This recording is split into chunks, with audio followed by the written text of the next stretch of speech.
Bueno, buen día, mi nombre es Andrés Miranda, asistente del Departamento Básico de Cirugía, y hoy vamos a hablar de colopatía diverticular. La enfermedad diverticular se define como la presencia de divertículos en el colon, considerando como divertículo a una evaginación sacular que sobresale de la pared de un órgano hueco. Esto engloba tanto la diverticulosis, que serían los divertículos sin inflamación, a la enfermedad o estado inflamatorio o infeccioso de diverticulitis y a la hemorragia diverticular. Bueno, en cuanto a la importancia y la epidemiología de esta enfermedad, sabemos que la colopatía diverticular es una de las patologías más frecuentes en el colon, predomina claramente en adultos mayores y tiene una baja prevalencia en pacientes menores de 50 años. La gran mayoría de los pacientes cursan asintomáticos, pero pueden asociar complicaciones graves que con considerable mortalidad, que seguramente requerirán tratamientos complejos y en ocasiones ostomías, lo que puede generar elevados costos de salud, considerándose la quinta enfermedad digestiva en términos totales. Sobre la etiopatogenia de la enfermedad, sabemos que existen los divertículos congénitos o adquiridos. Los congénitos son generalmente únicos y se presentan como consecuencia de una malformación en el desarrollo de la capa muscular, y los adquiridos, en cambio, son múltiples, con predominancia sobre todo en el colon descendente y el sigmoides, llegando hasta el 95% de los casos, y la etiología impresiona ser multifactorial. Entre estos factores etiológicos multifactoriales tenemos la edad, la dieta, el sedentarismo y la obesidad. Existen dos mecanismos principales para desarrollar la patología. El principal mecanismo es el desarrollo de las alteraciones en la motilidad del colon, fundamentalmente por la ingesta pobre en fibra, lo que aumenta la presión intraparietal, y las anomalías de la pared colónica, alteraciones estructurales dadas por la pérdida de elastina y colágeno. Existen dos mecanismos fisiopatológicos que explican esta enfermedad. Primero que nada tenemos la hipertonía y las alteraciones de la motilidad, que se da sobre todo en pacientes más jóvenes. Esto se da por una alteración motora del colon, generalmente por la, como habíamos hablado anteriormente, ingesta pobre de fibras, lo que genera tránsito lento por el escaso volumen de las heces. Eso lo que provoca son vigorosos movimientos de segmentación en el intestino para propulsar el escaso bolo fecal que existe.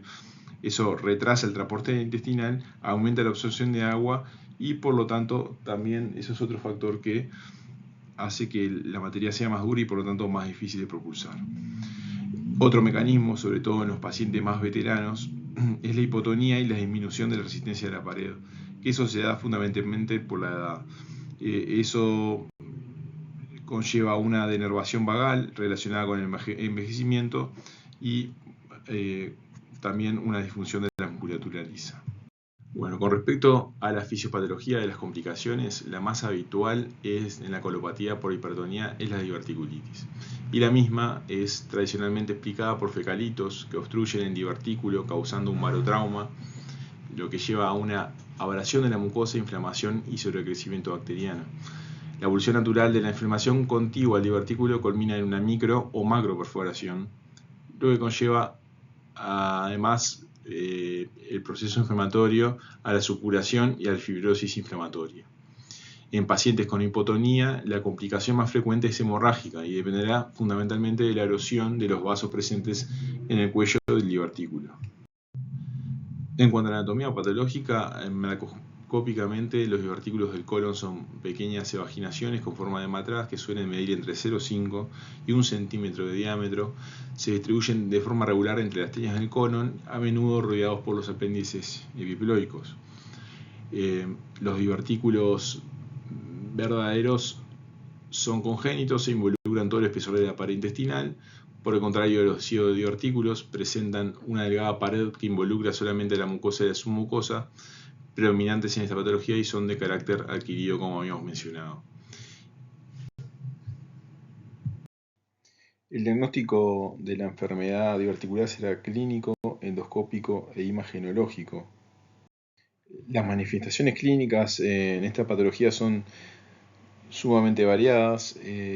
En general, la diverticulosis es asintomática en un 70-80% de los casos, y en los casos en los que tenemos diverticulitis, en general, el síntoma cardinal es el dolor en la fosa de la izquierda, acompañado de cambios en el ritmo de deposiciones, como constipación o diarrea. Puede haber también fiebre, en general es aproximadamente entre 38 y 38,5. Puede haber también defensa de la fosa izquierda al examen físico, y podemos también al examen físico palpar una masa dolorosa, lo que orienta a complicaciones de la enfermedad. En cuanto a la paraclínica, los estudios de imagen permiten identificar los divertículos y sus complicaciones, así como descartar diagnósticos diferenciales. La tomografía computada es el método diagnóstico con contraste más sensible y específico, una sensibilidad aproximada del 95% y especificidad del 70%. Pone en evidencia la presencia de divertículos, el engrosamiento de la pared colónica y de la grasa pericolónica. Además, también nos revela de manera fidedigna a las complicaciones como colecciones o abscesos mayores, peritonitis o fistulización a órganos vecinos. Ahora, en la imagen de la derecha, superior derecha, vemos divertículos, ¿no? Perfectamente se ven. En ese caso no están complicados. La ecografía es menos sensible, pero a veces se utiliza inicialmente, ¿no? Y es muy técnico dependiente. En lugares que estamos seguros de que el ecografista es bueno, podemos quedarnos con ese estudio, pero en general en la práctica se solicita una tomografía. También podemos solicitar una fibrocolonoscopía, lo que permite confirmar la presencia de divertículos una vez superado el episodio agudo, ¿ah? Y nos sirve para descartar diagnósticos diferenciales como el adenocarcinoma. En cuanto al humoral, lo que más nos importa es el hemograma y la proteína C reactiva, donde vamos a ver una leucocitosis con neutrofilia y un PCR elevado. Sobre el diagnóstico de las complicaciones de esta enfermedad, vamos a tener complicaciones sobre todo inflamatorias, que pueden ser agudas o crónicas. Dentro de las agudas tenemos al flemón, los abscesos y la peritonitis, y las crónicas, las fístulas y la estenosis. Tenemos una clasificación que se llama clasificación de Hinchey de grados de diverticulitis. Esto es para las diverticulitis complicadas, ¿no? Donde tenemos el estadio 1, que es microperforación localizada, absceso pericólico confinado por la gracia del mesenterio. Hinchey 2 es absceso a distancia, intraabdominal, retroperitoneal o pélvico. De este estadio puede asociar complicaciones como fístulas, fibrosis y obstrucción. El grado 3, peritonitis purulenta generalizada por rotura de abscesos tipo 1 y 2, no comunica con las del colon, tiene el cuello del divertículo obstruido y se llama también diverticulitis perforada. Y la tipo 4 es la peritonitis fecaloidea por perforación libre y sí comunica con la luz del colon. El tratamiento de esta enfermedad depende de la gravedad del cuadro. En la diverticulitis no complicada, que es la diverticulitis más frecuente, 80% de los casos, generalmente es suficiente con una rita rica en fibra, con antibioticoterapia vía oral y AINES como ketoprofeno como analgésico y antiinflamatorio. El tratamiento en general en estos casos es ambulatorio. Para los casos de diverticulitis complicada, se divide según la clasificación de Hinchey. A grandes rasgos de Hinchey 1, el tratamiento es tratamiento de antibioticoterapia intravenoso, suspensión de la vía oral. Hinchey 2 es igual a los tipo 1, pudiendo requerir drenaje percutáneo. En general, a veces también son pacientes que no funcionan inicialmente con el tratamiento antibiótico-terapia intravenoso o vía oral en domicilio. Luego consultan y hay que continuar el tratamiento acompañándolo de un drenaje percutáneo. Después tenemos a los pacientes con Hinchi 3, que también se basa en la antibiótico-terapia intravenosa, pudiendo requerir cirugía, que puede ser con un abordaje convencional o laparoscópico, dependiendo de cada paciente y el grado de complicación que tengamos. En general, en estos casos lo que se realiza es una resección simoidea y una tuberosidectomía peritoneal. En algunos casos, luego de realizarse una laparoscopía, lo que puede dejarse es un drenaje enfrentado a la cavidad donde estaba el absceso, si no encontramos una macroperforación en el colon. Y después en los tipo 4, las peritonitis fecaloideas, la cirugía que se realiza es la cirugía tipo Orman. En cuanto al pronóstico y profilaxis de esta enfermedad, en la enfermedad no complicada es bueno, de existir complicaciones dependerá de la gravedad y el manejo de las mismas.